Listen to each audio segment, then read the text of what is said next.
What's up? What's up, everybody? Billy Briz back at it again. But my main man, Rob, aka Fancy Force FB forecaster writer. We're about to break down this slate, get into this everything, talking about Thanksgiving here. Rob, how would you like to introduce yourself so everybody can know who you are?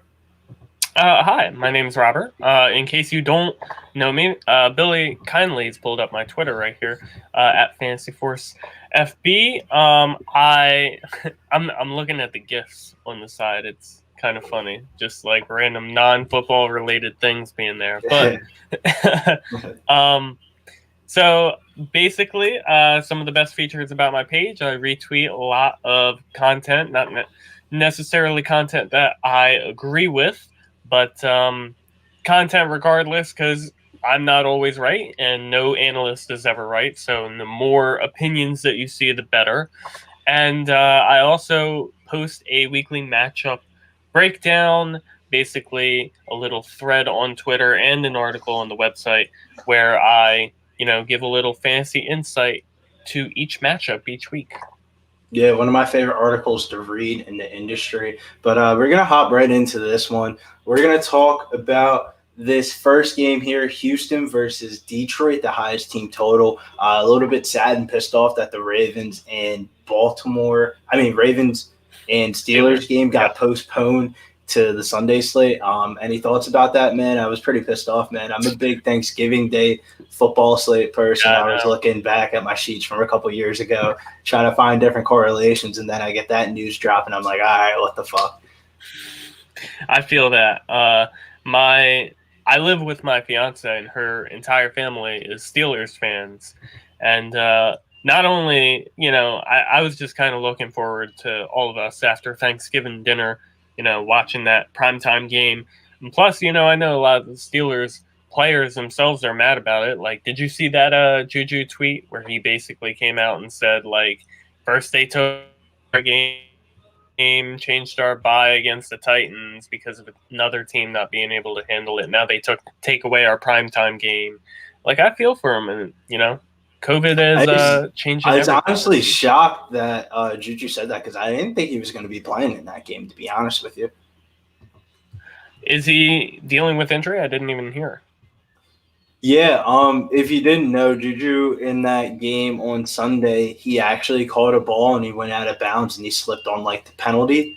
Thing. I did hear about that. Yeah, and he fucked his toe up and he didn't really play that much in the second half. But you can't really take too much away from that because they're playing Jacksonville and they're smacking up on them. But as I digress a little bit, but let's talk about this first game here. I'm going to start it up since this is the most popular team on the slate here. We're going to talk about this.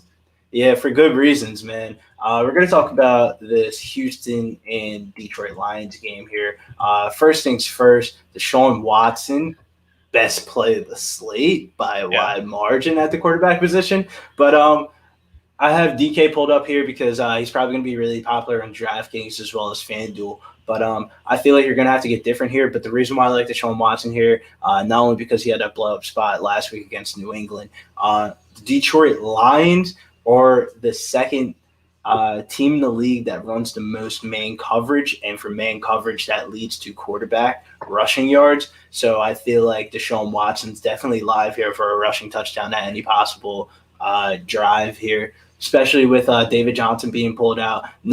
I know Duke Johnson's my boy, but, man, I think it's about time to give up on Duke here. We'll get into Duke real quick. Duke Johnson, he's going to pop up in the optimal and stuff like that, especially at $5,700, $6,100 on FanDuel. But honestly, man, I think I'm out on Duke here. I know this is a really good spot for him against Detroit. If there's a spot for Duke Johnson to hit, it would definitely be against Detroit here. But one thing that I noticed in the sports book is that they have his rushing total at 56.5. So that's the highest that they have marked it up all year. So that just shows the type of spot that he's in here. But I'm kind of fading Duke Johnson here. CJ Procise, another Notre Dame guy over there. That's one of my boys. You know me and the Notre Dame guys. Shouts to Will Fuller. I'll be playing a lot of Will Fuller. Duke Johnson here, though, at $5,700. I think I'm going to go under on his props. The main one that I'm going to go with is under 3.5 receptions. I think that's probably going to be juiced a little bit. I don't think Deshaun Watson is going to really check down too much to the running back position because the wide receivers here, I love the wide receivers here. Obviously, you can talk about Will Fuller, Brandon Cooks, but the one that I want to talk about mainly here is Kiki Kuti, who's getting the step up here with Kenny Stills being out and also Randall Cobb being out for Thursday. I do like Kiki Kuti a lot. I think that's one way you can get different with the Deshaun Watson stacks.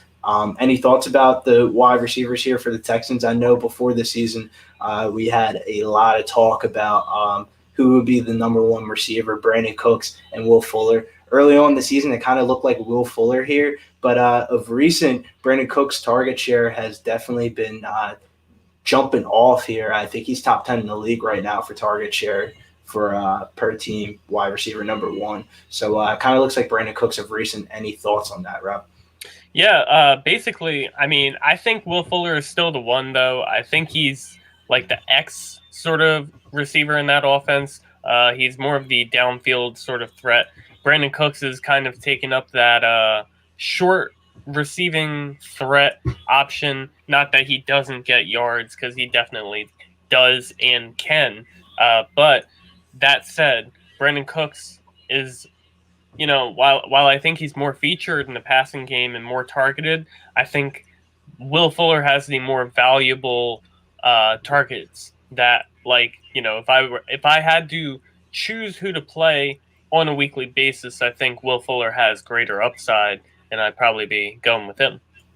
Yeah, it's pretty crazy, man. I was looking at the ownership projections since the game got taken off, and it looks like Will Fuller is going to be like the most popular player from this team. His current ownership, let me check that real quick on my sheet. His current ownership is 46%. So that means about like 50% of the field will be playing him. So let's say you're in a 1,000-man field, that'd be like over 500 lineups with Will Fuller in there. I mean, not Will Fuller, Brandon Cooks. But shouts to the chat too, also as well. But I thought that was a pretty interesting thing to look at. And then one of the tight ends that I think that you can get really sneaky on this slate, and maybe for season long, if you're looking for a tight end to pick up late in the waiver wire if you're in a shallower league. Jordan Atkins here, he lined up in the slot a lot after Cobb and Stills got out. And I like Jordan Atkins here. He had his season high total in yards last week. He's been kind of using the passing game a lot more than what he's usually been. And I feel like this team is going to run a lot of two tight end sets, oddly enough, because of the different situations that they're dealing with. Do you like Jordan Atkins here, or am I just crazy bringing up Jordan Atkins to get different with my Deshaun Watson stacks? I mean, you know, you compare Jordan Atkins and then look on the other side real quick at TJ Hawkinson. Jordan Atkins was 2,900, and Hawkinson, how much is he priced at? 4,700. It's quite a difference, and it like you said, it just allows you to, you know, make these different sort of plays and maneuver around. So I like Hawkinson. Obviously, I like him more than Atkins if I had to like choose one straight out, like if it was like a regular fantasy lineup. But, you know, the price difference, if Atkins hits on one touchdown, you know, he can definitely do that in this matchup, then I think it could definitely pay off. Yeah, definitely for sure. I feel like for the Texan side of the ball, before we go over to the Lions side of the ball with you, Rob, the only thing that I'm really looking at for the Texan side of the ball, I like the Texas team total touchdowns over 2.5, minus 177. That's pretty juice, but maybe if you want to parlay that up. I'm a little bit different. I'll take the juice and pay it up if I think it's going to hit here. Duke Johnson's receptions under 3.5. That's minus 106. You can get that plus money on certain books and stuff like that. If you're looking for a book, use mybookie.ag, promo code PostSportsRadio. Will Fuller, anytime touchdown. That's my big money prop for this game, plus 130. Anything you're looking at here in this spot, or you have plays later on in the slate? More so later on, more in the Dallas-Washington game for player props and other bets of that nature. Yeah, I feel you on that one. I do agree with your take on the Duke Johnson reception bet, though. 3.5. I don't think he's even seen that amount of catches since he's taken over with David Johnson's injury. So, like, in this sort of matchup where you alluded to Watson being able to effectively run the football, I think this is a great spot where, like, that under bet is very likely to hit. Yeah, man. I think it's going to be one of those type of bets that you can go 50-50 on. So maybe some people don't like to go that type of way. I don't think it's a guaranteed type of bet. But if you can get at plus money in certain books, I would definitely take a look at it here. But Rob, you got the honor of breaking down the Detroit Lions team, one of the most interesting teams for this slate. Injury news for this team. Deandre Swift is definitely still questionable. And we don't know if he's a full go. I'm going to go with the idea that he is playing because they ruled out Kenny Galladay earlier today. Rob, have the honor of that while I flip through a website that I like to use to look at some of the things how I kind of go through the process. Sure. So let's start basically with Deandre Swift. Let's say he plays. I think he's a smash play in this matchup against Houston. Houston's really been just not, I don't know, they've been a terrible defense essentially all year. It's looked a little, I don't want to say better of recent, last week wasn't the sort of smash spot where Damian Harris was kind of effective-ish on the ground, but he wasn't great, had a touchdown, kind of saved his day. But before that, you saw in the rain game for Cleveland, Chubb and Hunt combined for a ton of yards. They didn't score a lot. I think Chubb technically only scored once. He should have had two, but he stepped out in order to win the game.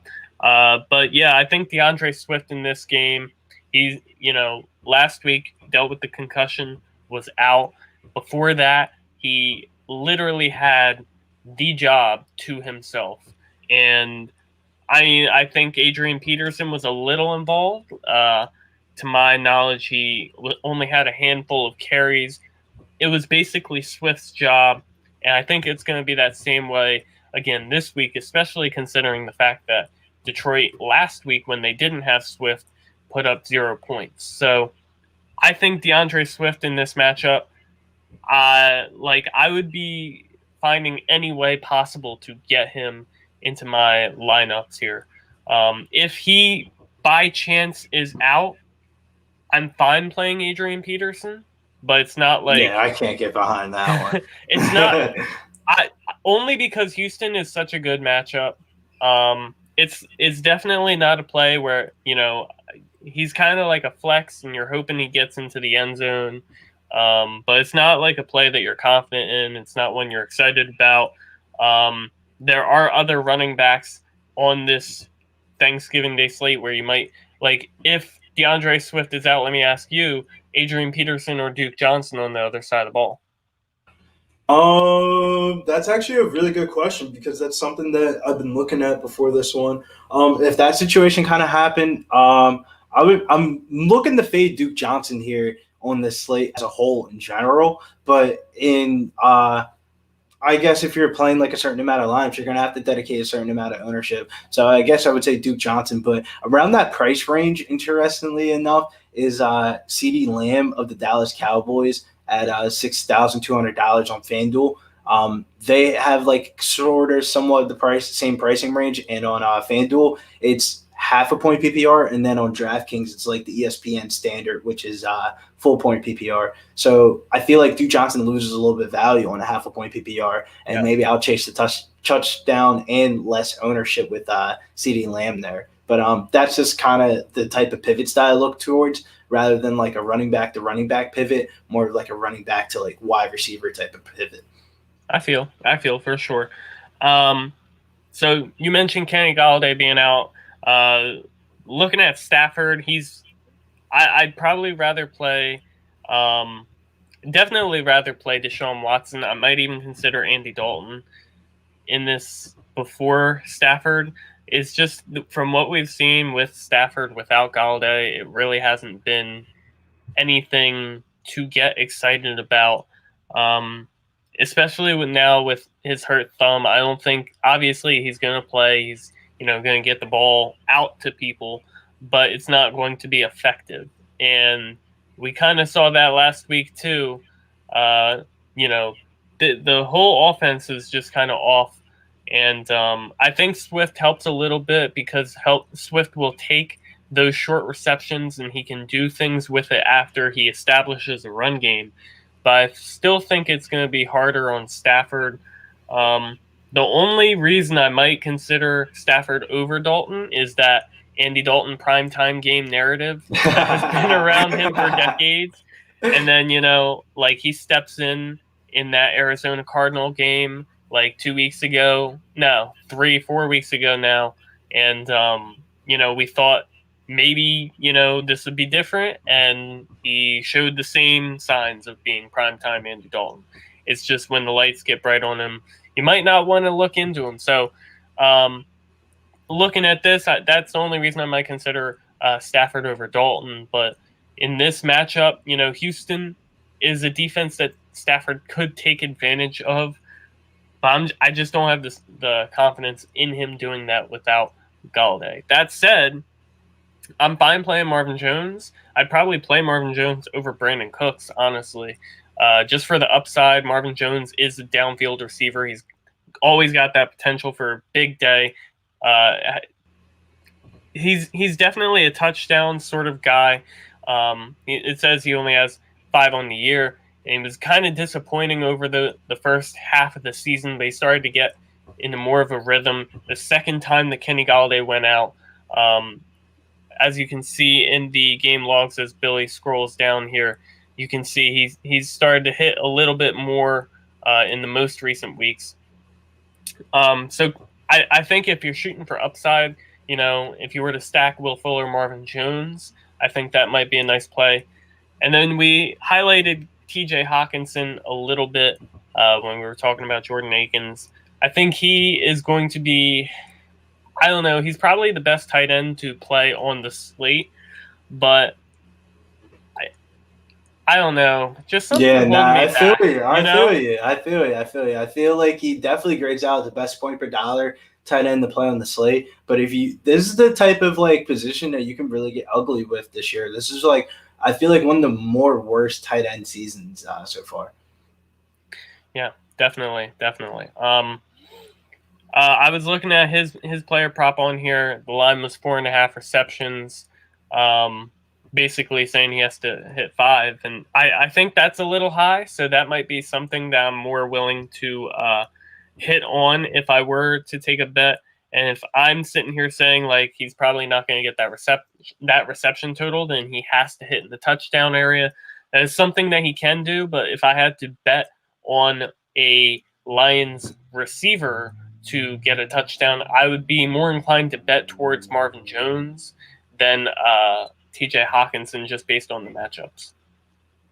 Yeah, one thing that's pretty interesting, I had this tool pulled up, playing around with it. It's linemovement.com data table that they use for free. So it's under the resource section. One of the things that I like to do here is go to the quarterback position per slate and then press the adjusted red zone pass.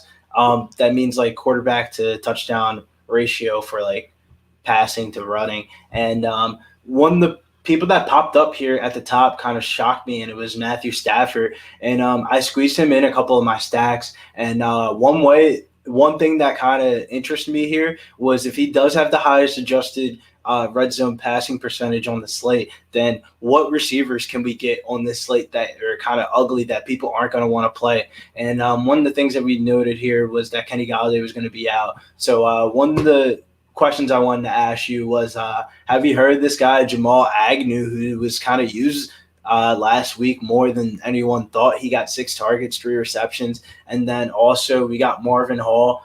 He was kind of popular of a name in the Dynasty waiver wire column for one point in the season this year. He's been seeing 2 or 3 targets, but he's been kind of getting a couple of red zone looks then and there. How do you feel about this? Because the Lions receivers kind of get the better. Actually, I can't say that. They're in a good spot here, but I'd rather play DeAndre Swift than anything, but I feel like Yeah. everyone's going to play DeAndre Swift. So one way to get different is like stacking Stafford with like the pass catchers and then getting one of those cheap pass catchers because everyone's probably going to go to Kuti or something like that. How do you feel about it? Marvin Hall or Jamal Agnew or neither? I actually have a little more interest in Quintez Cephas. I know he's a rookie, but the way that you have seen rookies kind of come on, and he's a bigger body receiver too at the same time.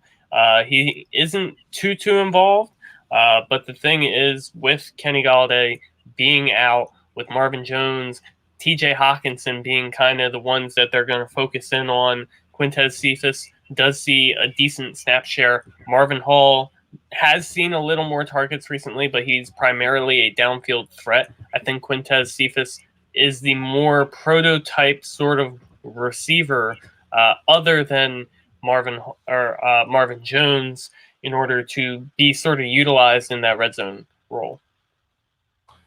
Yeah, I think that's one thing that I'm going to think about if it's going to be too thin of a play here. Because like you said, I feel like Marvin Hall is more like the touchdown threat, and especially on FanDuel, where I'm going to play most of my lineups this weekend. Just so because DraftKings this week it's like the websites flip-flopped of each other.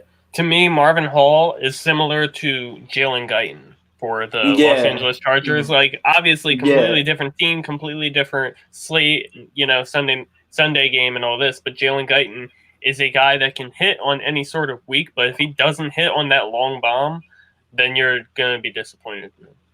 Yeah, definitely feel you on that. Before we head on to this next game here, I'm going to shout out to some of the people in chat. Shouts to Big Show Picks, man.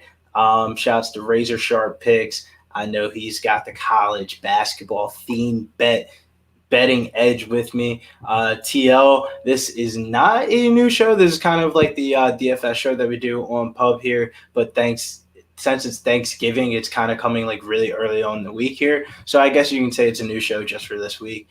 Shout outs to you if this is the first time you're watching. Shout outs to Dreads Beats Vent also as well.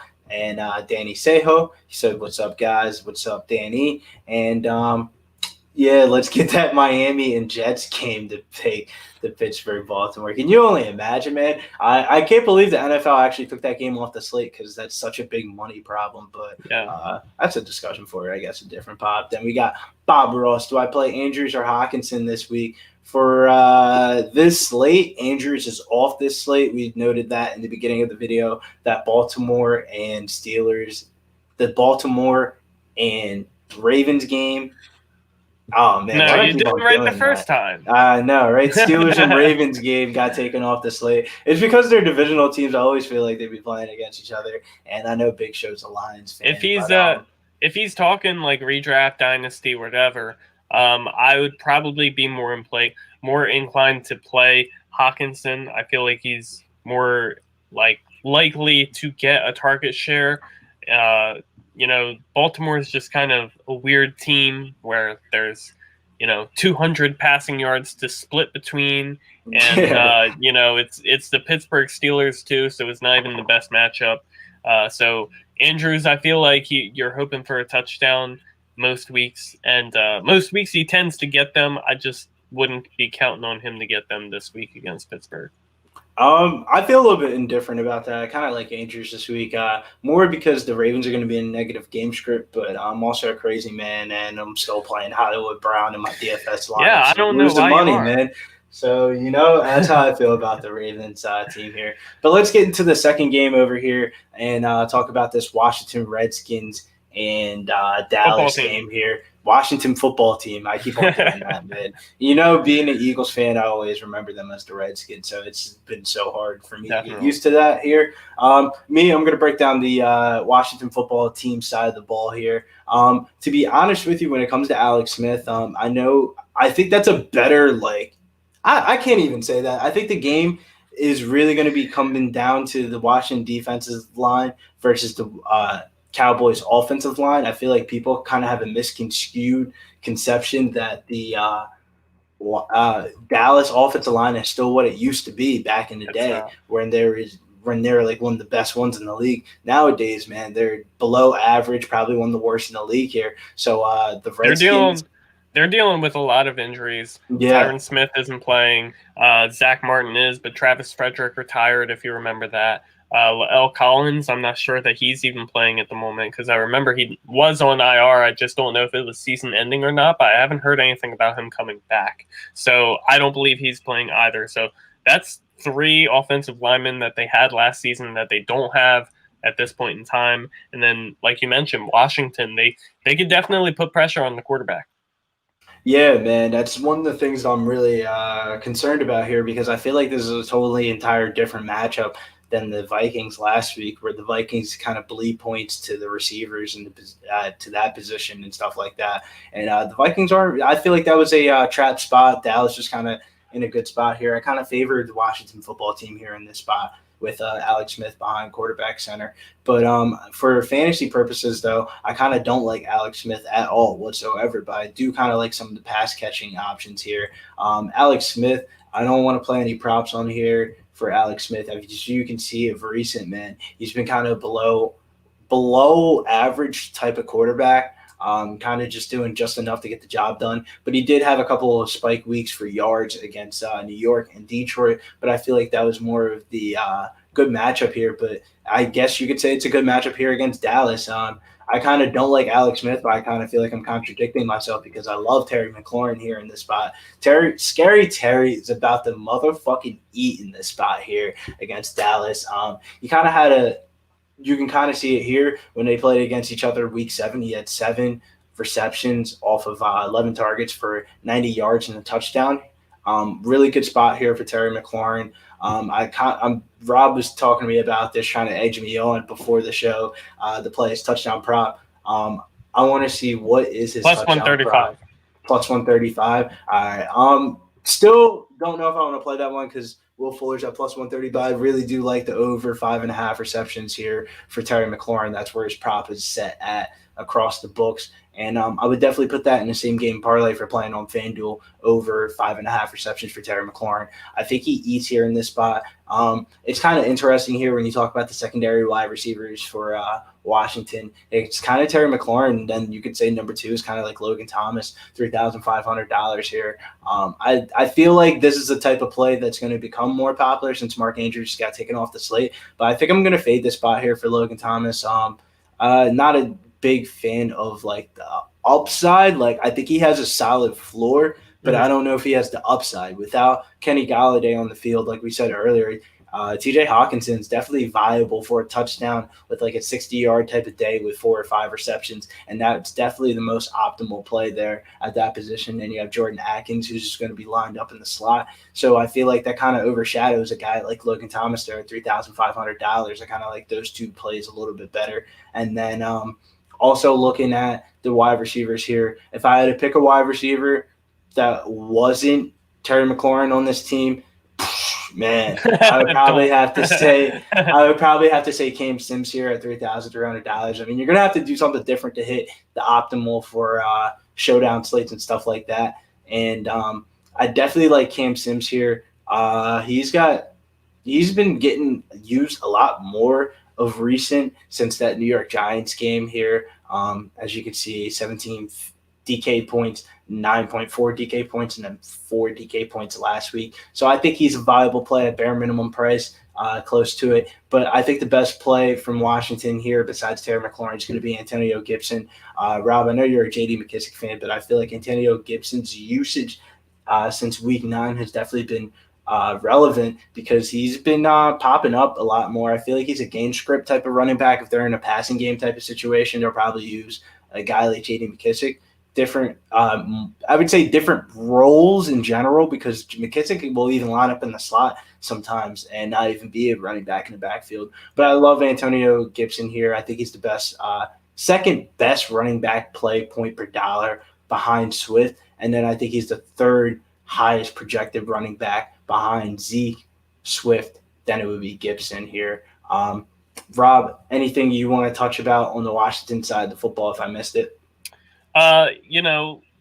You mentioned my ideas on J.D. McKissick a little bit. I think he's kind of like obviously you should be shooting for the stars in these sort of matchups, but if you're kind of sitting here, you're going all out in different spots, and you need a floor play who's just going to kind of hit for what his salary is likely, $5,100 for the salary that he's going to give you. J.D. McKissick, I think he's a solid play. He last week was a little different where he didn't see a ton of targets, but last week Washington was actually able to stay in control of Cincinnati, especially with the Joe Burrow injury that changed a lot. But in past weeks where Washington actually had to be involved in the passing game, J.D. McKissick saw 29 targets over 2 weeks. That's a ton of targets, a ton of volume. I don't care who you are. You could be Frank Gore, and if you're seeing 30 targets over 2 weeks, then I'm interested. So J.D. McKissick is actually a decent pass catcher. He's not elite. I think Antonio Gibson, if Antonio Gibson were seeing those targets, he would probably be doing better with them. That's just my opinion. But regardless, this is Washington's decision, and J.D. McKissick. You mentioned Logan Thomas would be sort of the second pass catcher that you'd be interested in.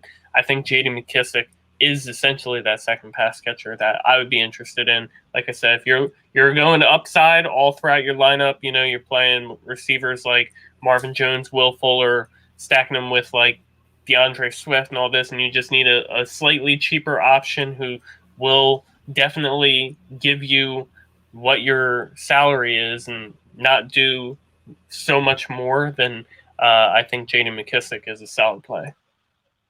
Definitely feel you on that one. I feel like he would be more of a DraftKings play than a FanDuel type of play because of his because of the different websites here. But Rob, you have the honor of breaking down the Dallas Cowboys team. A team that has definitely been playing better of recent. Defense has definitely been looking somewhat reliable of recent. And they covered last week against the Vikings. I feel like the public was on the Vikings there. Yeah, they won and even covered. Better. Yeah, so Dallas is definitely riding high here. It wouldn't be Thanksgiving without Dallas being on the slate, and also the Detroit Lions here. Dallas is favored by 3 points. Do you agree, disagree? What are your thoughts and opinions about Dallas, the pass-catching options, everything about Dallas here? I think it would probably be Dallas. I think they're just more, I don't want to say ready, but I mean, they went to the playoffs last year, or did they? Or either last year or the year before. But they've, in recent history, they've been to the playoffs. Washington, what's it been since 2012 that they haven't made the playoffs? I know they're changing the culture, and I just think that's going to take a little more time. It's going to be these big games, big divisional matchups where the difference is really going to be made here. Personally, for Dallas, I really don't know what exactly to think of them. So as you mentioned, recent weeks, Garrett Gilbert, that 1 week, they looked pretty solid against Pittsburgh, gave them a run for their money, and then last week they beat Minnesota, had a bye in between that. So they're looking a little better, but I alluded to it earlier with the Andy Dalton primetime matchup. It's hard to sit here and bank on him to do well when we've had a long history of him underperforming in these matchups. Not saying it's definitely going to happen again, but if it does, it's something you shouldn't be shocked to see. Andy Dalton not performing well in a primetime matchup, in a bad matchup too. Washington's pretty good against quarterbacks this season. We mentioned it before. Washington's defense can put a lot of pressure on the quarterback, and Andy Dalton is a quarterback who he can't really run and doesn't have a great offensive line in front of him. So I think that kind of looks down for Andy Dalton in this matchup. That said, I think Zeke is going to have a healthy workload. It might not be, the sort of upside that you're looking for. I think if there's a way to beat Washington, it's probably controlling them through the ground game, especially if you're Dallas. But I just don't know exactly what to think of Zeke. And What's his? Do you have his pricing up available for the viewing public? Yeah, man, he's actually pretty cheap over on DraftKings at $6,800. I feel like the way that this slate's kind of set up, I feel like there's going to be like a lot of just like public players, people that are like, hey, it's Thanksgiving, let me get a couple lineups in here. Yeah. And I feel like with that being said, the first thing that they're going to do is plug in Zeke. So I feel like definitely I don't like Andy Dalton in this spot because of the offensive line concerns, but I'm going to have to pick a couple of the pass catching options just for leverage here. What of the pass catching options, what do you make of Andy Dalton being the quarterback? Do you which wide receiver would you favor the most? I'd still favor Amari Cooper. He's still the clear number one. I think this is an offense that on a good week can feature multiple wide receivers and have them be successful. But for me, Amari Cooper is still like the clear best wide receiver. CeeDee Lamb, I think, has a bright future and will be that eventually. He's shown flashes this season, and when Dak was there, he was basically, right behind Amari Cooper for how good he was. But Andy Dalton is not Dak, sadly, and it's going to be, one receiver a little bit higher than the other, a little bit more so than the difference between Cooper and Lamb when Dak was there. So, Cooper, like I said, he's the first read. He's the best wide receiver in town. I'm not too interested in a lot of these wide receivers, though, in the matchup. I feel like you might be able to look elsewhere. Michael Gallup, though, you have him up on the screen, though, 3,500. That price is interesting. Gallup, you look at face value, he didn't do so great last week, but he had a couple drops that really would have led to him having a great week. So I think there could be some opportunity there for Michael Gallup if you want to try to hit a low-end play and hit big with it. And a good example here too, I've been talking all about Amari Cooper and CeeDee Lamb. I can tell you that Washington, going into this matchup, they're talking all about Amari Cooper and CeeDee Lamb. They're probably not as focused on Michael Gallup. So he's definitely someone who, if you're looking down bottom of the barrel play, Michael Gallup is in play for me. Yeah, man. The only reason why I feel like Dallas's pass catchers are definitely a topic of conversation is because I feel like there's going to be at least one of them in the millionaire lineup just because of the off chance of their ownership being so low. None of them are pushing over that 20% ownership range for the slate, which is kind of pretty low for a 2-game slate. So I feel like if any of them really catch a touchdown, that they kind of really do kind of start getting closer to the optimal here. So if you're playing like a GPP or like a tournament type of lineup, I would definitely think about picking one of the Dallas pass catching options. For me, it's kind of hard because I like CeeDee Lamb the most, but I think last week was more of a product of the matchup that they had. Vikings have struggled really against slot wide receivers. And then I feel like Amari Cooper has the safest floor, and then Gallup has the best air yard stats. So it's definitely pretty interesting here for me. Big Show says Gallup over Hall and Sims. I would probably agree with that one also as well. Yeah, definitely. I was just getting a little bit ugly and different here on the slate. Real quick, I would probably take Dalton Schultz here in this matchup ahead of Logan Thomas. What is his pricing set at? Is it 38? Yeah, 38. And then so, FD it is 5,300. Logan Thomas 5,000. So somewhat comparable between right. So as far as Dalton Schultz, we mentioned that Washington can put pressure on the quarterback.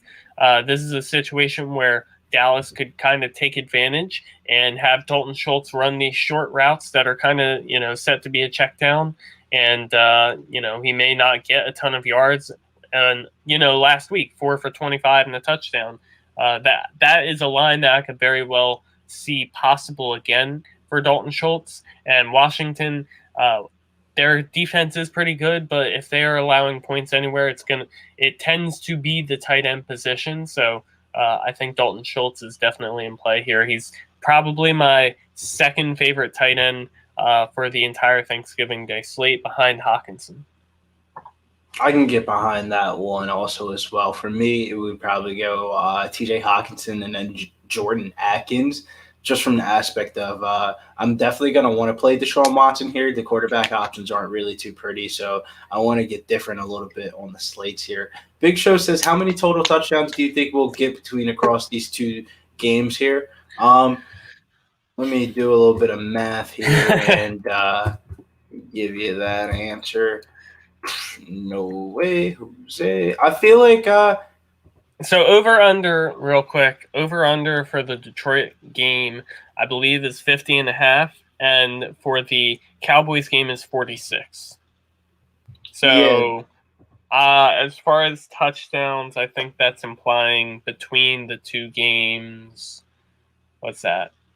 I would say like 3 or 4 touchdowns each in each game, like potentially scored more towards the 4 range in the Houston Texans Detroit game. I can see easily a scenario where like the Texans score 2 or 3 times and then the Lions score once or twice.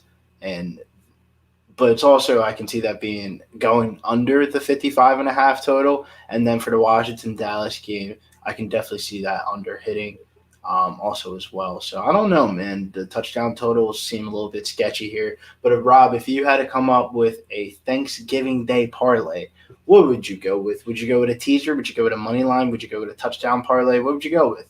What's the Rob Mantuano Thanksgiving Day parlay? Well, normally when I rock parlays, I tend to do player props based on receptions. I don't think I can do that this week, or if I can, they have to be like different teams or matchups or whatever. You can on FanDuel. FanDuel has the same game parlay option. I tend to use DraftKings only. And, yeah, I feel you. I know you're a DK type of guy. Fuck DK. But I'll play DK DFS though. DK4L. Anywho, as far as parlays that I might be combining, just to kind of take a shot here, you could hit money line for Washington along with the money line for Houston. I wouldn't bet on Detroit because I just don't see them like winning this game really. Houston's been playing a lot better of lately. They beat New England last week. That was a big win. Now you're playing Detroit, a team who just looked god awful last week, playing Carolina, who has one of the worst defenses in football, and PJ Walker was starting, no Christian McCaffrey. So things like that, I really wouldn't be betting on Detroit. But Washington is a team that could definitely sneak up here and take the win over Dallas. This is a gritty divisional matchup, so anything can happen. We've talked about the pass rush of Washington plenty of times for you to know that anything can happen with that Dallas offense too. Yeah, Rob, I kind of like how you pointed that one out. That's kind of like the parlay that I'm looking at, but I'm looking at a teaser here. The free play that I'm going to give out here is a 6.5 point teaser.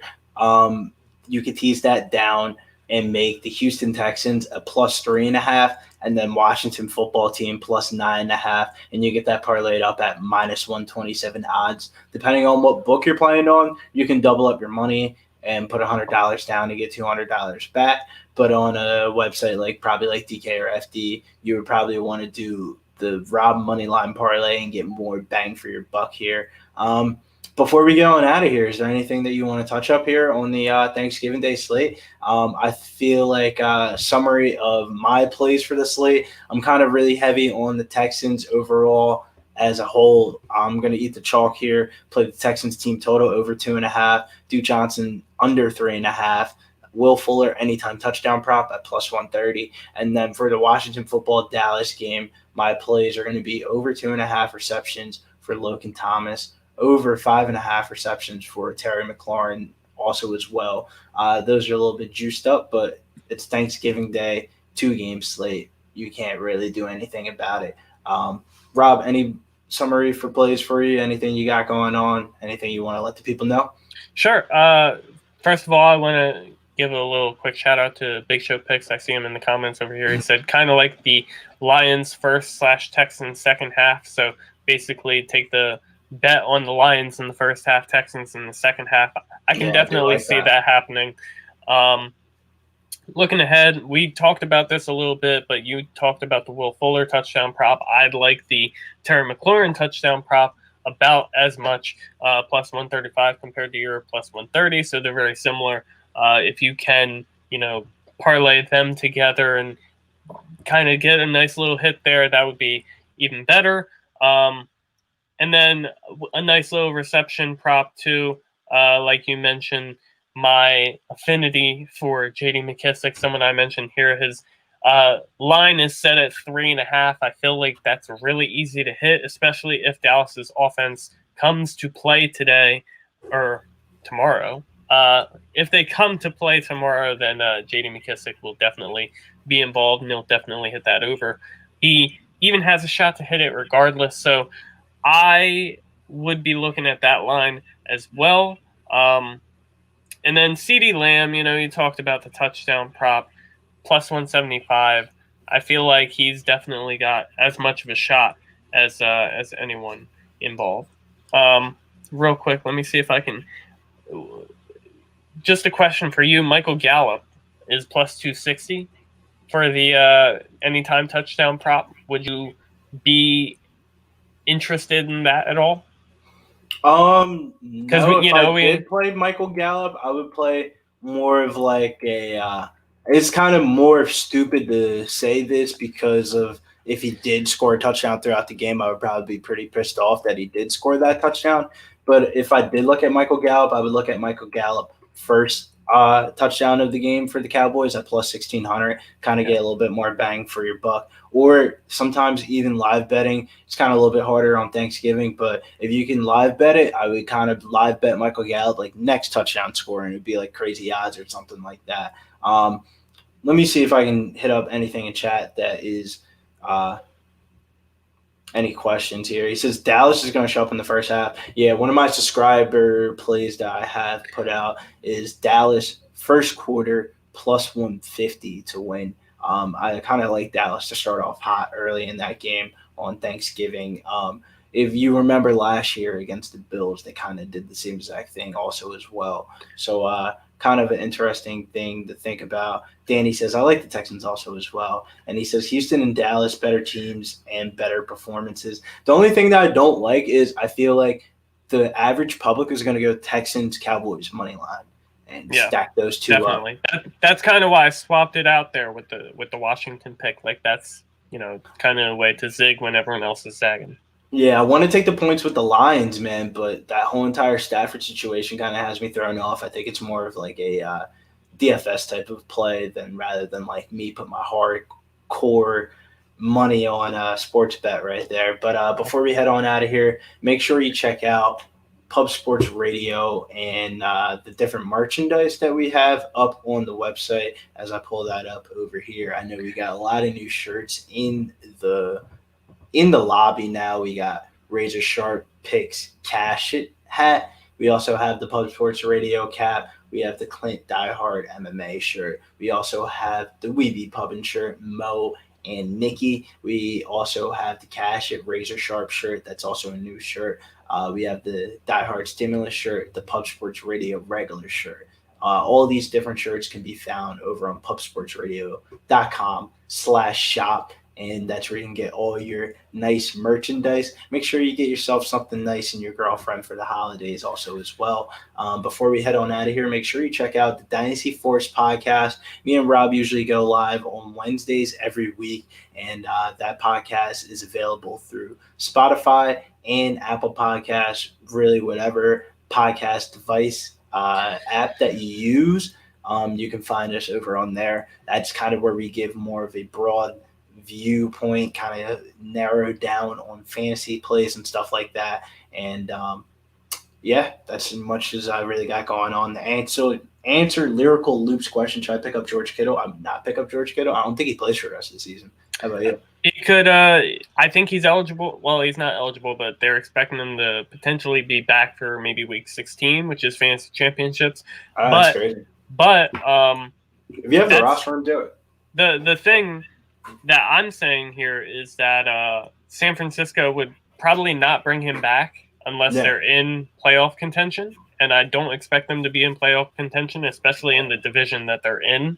Rams, Seattle, Arizona. It's gonna be tough. Yeah, I definitely feel you. One last thing, though, before we head on out of here, I would like to pull up a lineup for the people so the people can kind of get an idea of what we're looking at for the slate. This website is called dailyfantasyfuel.com. It's a free website that has an optimizer that you can use, and you can kind of play around with some stuff here. The quarterback that me and Rob are going to go with, Rob, you want to agree that consensus would be Deshaun Watson here? Definitely. What pass catcher would you like to pair him up with? I feel like we already came to a consensus here that we like really TJ Hawkinson at the tight end position. What pass catcher do you want to pay up for Terry McLaurin, or would you rather pay up for Will Fuller here? I think you could save a little money here by paying up for Will Fuller instead, and I like the idea of the stack here with him and Watson.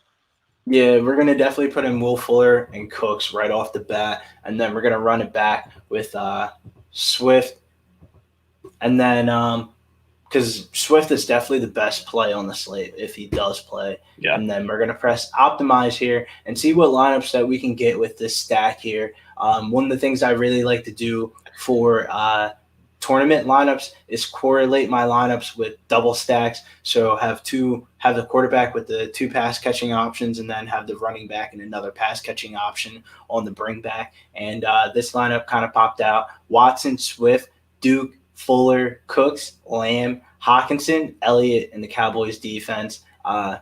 Any thoughts on that lineup? You like that lineup at all? It's okay. I mean, not in love with Duke. I would probably switch out Elliott and then put Duke in the flex and probably swap Duke onto somebody else in that same exact price range, and potentially move up a defense and kind of pay down. Maybe get Jordan Atkinson in there, go to like double tight end or something like that. But this lineup, I kind of like this lineup also as well. This is kind of like the lineup that I was just got done talking about. This lineup has Watson, Elliott, Swift, Brandon Cooks, Amari Cooper, Will Fuller, Hawkinson, Kiki Kuti, and then Cowboys defense. I kind of really like that lineup. I do a lot too. Yeah, I kind of feel like you get a little bit of upside in the early on game and then have enough upside for the later on games. And then it's like a full fade of the Redskins players, because I feel like Gibson and Terry McLaurin are definitely going to garner a lot of ownership here. So it would be pretty interesting to see how that goes. Definitely. But that is all we have for this video here on Pub Sports Radio. Make sure you check out mybookie.ag, promo code Pub Sports Radio. If you're looking for a book, shouts to the chat. We be pubbing. We will be here again Friday. We got another one of these videos coming out for week 12 talking about the main slate. But make sure you check out the MMA content stuff that we have going on for this week. I know Mills is coming out with an episode tonight at 9 o'clock Eastern time for this week's card. I don't even know who it's Curtis Blades versus Derek Lewis. It's absolutely dreadful, shitty card. Make sure you go to Wolf Spreads also as well. Join the Battle Royale Pub Sports Radio contest. It's kind of like you get a free $2,000 cap, and everybody in the contest plays against each other on the same exact sports book, and whoever gets first place gets free merch from the website.